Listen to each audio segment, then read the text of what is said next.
दिवाली पूजन के बाद लक्ष्मी गणेश की मूर्ति का क्या करें?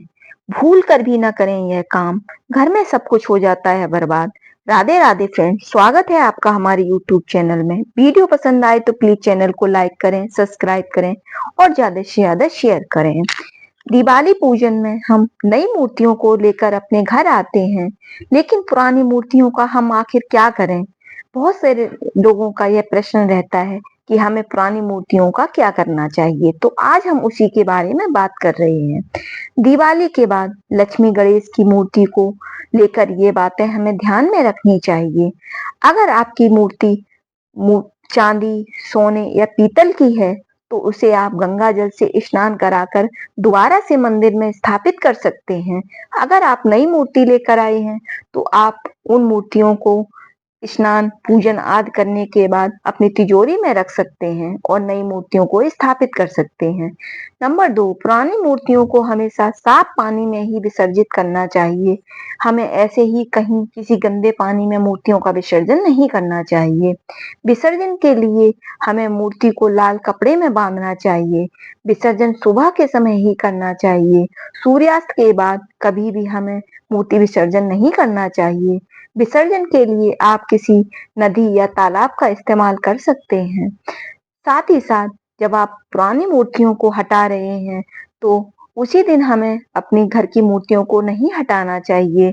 उस दिन हमें उन्हें एक दूसरी चौकी पर सजाकर उनका पूजन करना चाहिए और अगले दिन हटाना चाहिए। मूर्ति को किसी पेड़ के नीचे ऐसे ही नहीं रखना चाहिए। एक दिन से ज्यादा समय तक घर पर मूर्ति को नहीं रखना चाहिए। दिवाली पर लक्ष्मी गणेश की पूजा के बारे में कुछ और बातें हम आपको बताने जा रहे हैं। पूजा स्थल पर रंगोली या चौक बनाना चाहिए। उसके बाद ही हमें गणेश लक्ष्मी की स्थापना करनी चाहिए।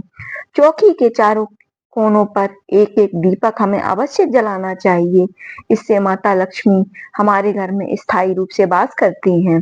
प्रतिमा स्थापित करने से पहले अक्षत रखना चाहिए।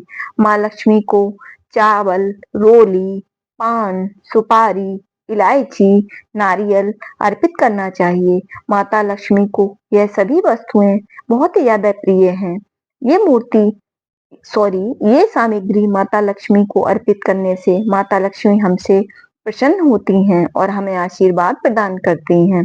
भोग के रूप में हमें हमेशा माता लक्ष्मी को खीर, बतासे, सफेद मिठाई और खीर चढ़ानी चाहिए, क्योंकि माता लक्ष्मी को सफेद मिठाई बहुत प्रिय है। साथ ही साथ हमें गणेश जी का अलग से भोग लगाना चाहिए। पूजा के बाद आरती करनी चाहिए और पूरे घर में आरती को घुमाना चाहिए। पूजा के लिए घी का दिया जलाना चाहिए। साथ ही साथ हमें एक तेल का दिया भी अवश्य जलाना चाहिए और उसमें पर्याप्त मात्रा में तेल भर देना चाहिए ताकि वह पूरी रात जल सके। दिवाली पूजा के दीप को पूरी रात जलने देना चाहिए।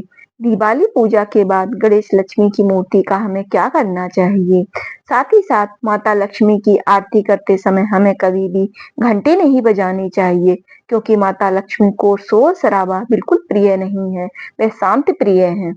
नंबर 1, सबसे पहली बात कि दिवाली पर लोग घर, दुकान, दफ्तर आदि जगहों पर माता लक्ष्मी और गणेश जी की नई मूर्तियां स्थापित करते हैं, लेकिन पूजा के बाद हमें प्रत्येक दिन उनका पूजन करना चाहिए और संध्या के समय हमें दीप अवश्य जलाना चाहिए।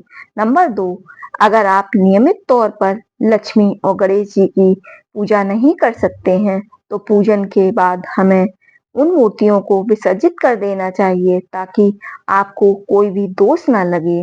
कहते हैं कि अगर आप अपने घर में या फिर दफ्तर, दुकान आदि पर लक्ष्मी गणेश को स्थापित करते हैं तो हमें प्रतिदिन उनकी पूजा अर्चना अवश्य करनी चाहिए।